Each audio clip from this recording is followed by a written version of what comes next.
آج ہم مارکہ حق جو ہے اس کو دوبارہ سے یاد کر رہے ہیں، سیلیبریٹ کر رہے ہیں اپنی کامیابی کو۔ آپ کو کیا لگتا ہے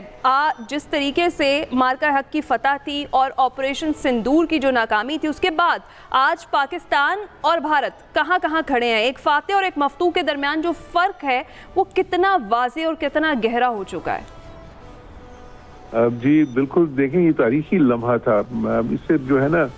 ایک ایسا ڈپلومیٹک بریک تھرو تھا کہ اس کے بعد سے آپ دیکھ لیں کہ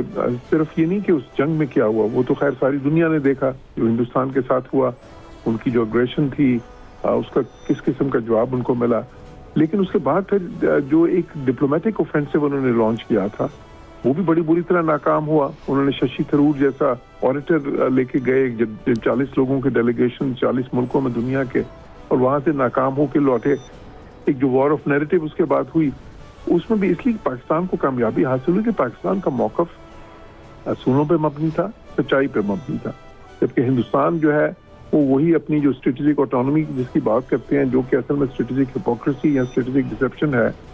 اس کے اوپر دنیا کو دوبارہ سے بیوقوف بنانا چاہ رہے تھے، لیکن وہ پھر جو ہے نا اس کو کوئی ٹریکشن نہیں ملی کہیں بھی۔ وہ جو سارا موقف ان کا تھا کہ جی دہشت گردی پاکستان کرتا ہے، تو دنیا نے دیکھا دہشت گردی تو انڈیا خود کرتا ہے، وہ پرپیٹریٹرز ہیں دہشت گردی کے، اور پھر صرف پرپیٹریٹرز دہشت گردی کے نہیں ہیں، وہ پھر اگریشن کر جارحیت کرتے ہیں دوسرے ملکوں پہ۔ ان کی کوشش یہ ہے کہ اس پورے خطے پہ اپنا تسلط قائم کر لیں، اور وہ صرف پاکستان نہیں جس نے کہ اس کو نہیں مانا اور اس کا منہ توڑ جواب دیا۔ دیکھیں باقی ملکوں میں بھی ناکامی ہوئی، بے شک بنگلہ دیش ہو، سری لنکا ہو، نیپال ہو، کہیں بھی۔ اور دیکھیں اس کے بعد سے پاکستان کو ایسی ایک ڈپلومیٹک سگنیفیکنس اور پرومیننس ملی ہے، ایک ایسی اسٹریٹجک سگنیفیکنس اور پرومیننس ملی ہے، اس کے بعد تو ہر جگہ پاکستان کی بات ہو رہی ہے۔ اس وقت بھی آپ کہیں دیکھ لیں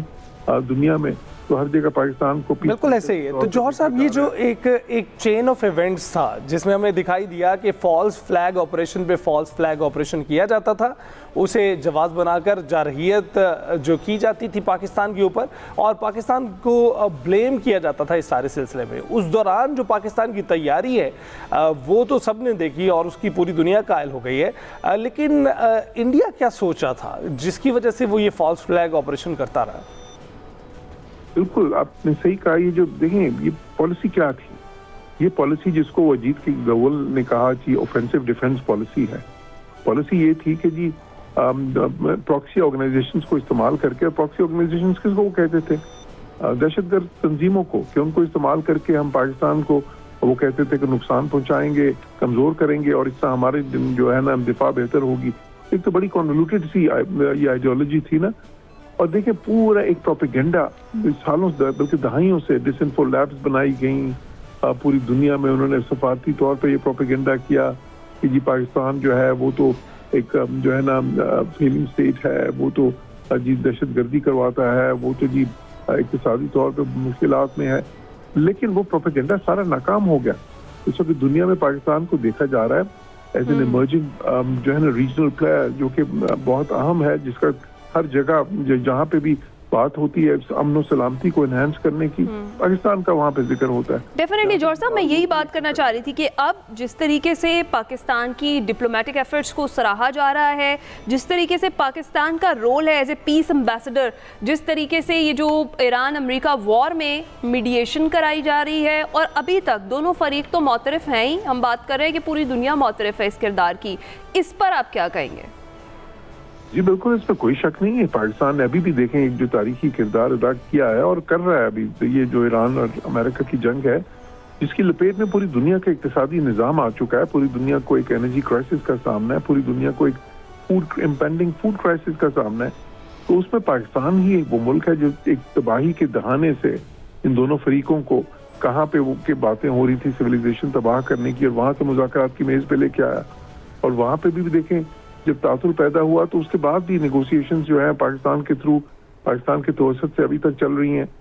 جو بالواسطہ سے ہی، لیکن وہ آگے تو بڑھ رہی ہیں۔ اور ابھی ہم پھر جو ذکر سن رہے ہیں انشاءاللہ اگر بات ایک جو ہے نا فریم ورک اگریمنٹ یا فریم ورک MOU کی طرف جاتی ہے اور یہ جنگ انشاءاللہ بند ہوتی ہے،